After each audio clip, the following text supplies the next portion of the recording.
അടുത്തൊരു ചോദ്യം ഈ ദാറുൽ ഇഫ്തായിലേക്ക് വന്നിട്ടുള്ളത്, ളുഹുർ നമസ്കാരം അതേപോലെ അസ്ർ നമസ്കാരം, ഈ 2 നമസ്കാരത്തിൻ്റെയും 3ഉം 4ഉം റക്അത്തുകളിൽ റസൂലുള്ളാഹി സല്ലല്ലാഹു അലൈഹി വസല്ലം സൂറത്ത് പാരായണം ചെയ്യാറുണ്ടോ? ഉണ്ടെങ്കിൽ ഏത് സൂറത്താണ് റസൂലുള്ളാഹി സല്ലല്ലാഹു അലൈഹി വസല്ലം പാരായണം ചെയ്യുന്നത്?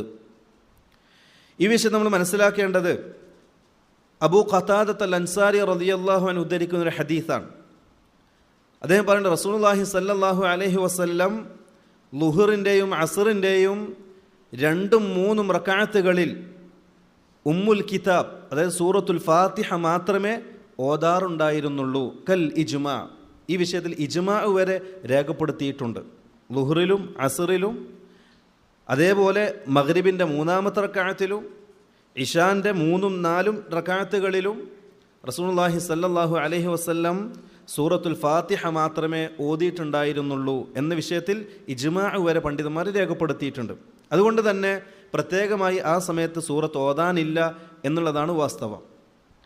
എന്നാൽ റസൂലുള്ളാഹി സല്ലല്ലാഹു അലൈഹി വസല്ലമയിൽ നിന്നും അബൂ സഈദ് റളിയല്ലാഹു അൻഹു ഉദ്ധരിക്കുന്ന ചില ഹദീസുകളിൽ കാണാം, റസൂലുള്ളാഹി സല്ലല്ലാഹു അലൈഹി വസല്ലം ചില സന്ദർഭങ്ങളിൽ ളുഹർ നമസ്കാരത്തിൻ്റെ 3ാമത്തതും 4ാമത്തതുമായ റക്അത്തുകളിൽ ചിലപ്പോൾ സൂറത്തുകൾ പാരായണം ചെയ്യാറുണ്ടായിരുന്നു എന്നും കാണാം. ഷെയ്ഖ് ഇബ്നു ബാസ് റഹിമഹുല്ലാ ഈ 2 ഹദീസിനെയും ജംഅ ചെയ്തുകൊണ്ട് പറയുന്നത്, ഇവിടെ തേടപ്പെടുന്നതും ശർഇൻ്റെ നിയമവും പണ്ഡിതന്മാർ ഇജ്മാ ഉണ്ടെന്ന് പറഞ്ഞിട്ടുള്ളതുമായ കാര്യം ളുഹറിൻ്റെയും അസ്റിൻ്റെയും മഗ്രിബിൻ്റെയും ഇശായിൻ്റെയും 3ഉം 4ഉം റക്അത്തുകളിൽ സൂറത്ത് പാരായണം ചെയ്യേണ്ടതില്ല എന്നുള്ളതാണ്. ഇനി അഥവാ ആരെങ്കിലും പ്രത്യേകിച്ച് ളുഹർ നിസ്കാരത്തിൻ്റെ 3ാമത്തതിനും 4ാമത്തെയും റക്അത്തിൽ സൂറത്ത് ഓതിയിട്ടുണ്ടെങ്കിൽ ഫലാ ഹറജ അലൈഹി, അതിന് പ്രയാസമില്ല. പക്ഷെ അത് പതിവാക്കാൻ പാടില്ല.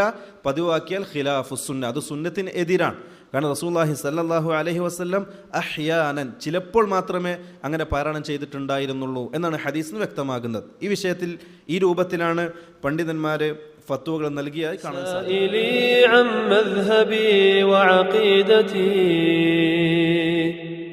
رزق الهدى من للهداية يسأل اسمع كلام محقق في قوله لا ينثني عنه ولا